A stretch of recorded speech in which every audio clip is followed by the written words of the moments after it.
Hi ma'am, good morning po. Hello ma'am, good morning din. Mag-i-inquire po sana ako ng cake para sa birthday na anak ko. Meron na po ba kayong design?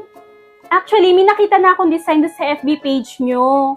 Bali, in-upload mo siya nung birthday ng anak mo. Ito yun ang gusto kong cake sana na ipapagawa. Wow! Ito po ba ma'am? Cabela pistachio cake po ito ma'am. Nasa 187 by 3 size ang presyo nito. What? Ay, ganun ba? Ang mahal naman. Pwede bang 500 na lang yun? Ito lang kasi yung budget ko eh. Ay, hindi po ma'am. Premium ingredients po kasi yung ginamit namin sa paggawa nito eh. Bigay mo na sa akin ng 500. Suki mo naman ako. Natatakam kasi ako doon sa pinost mo eh. Di po talaga pwede, ma'am eh. Sige na, ibigay mo na sa akin. Sige, ma'am.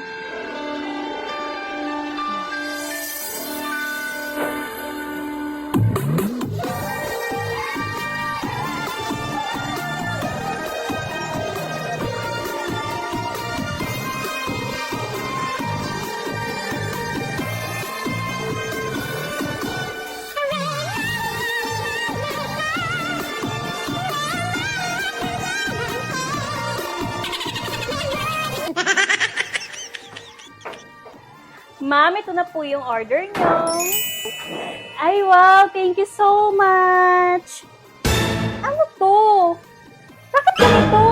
Eh, ma'am, ayan lang po kasi yung worth ng 500 nyo.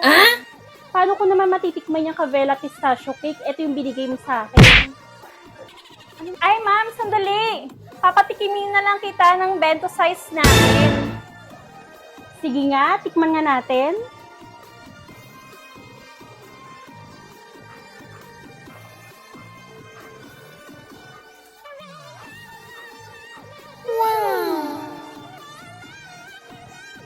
Kaya palang mahal yan. Sarap pala nito.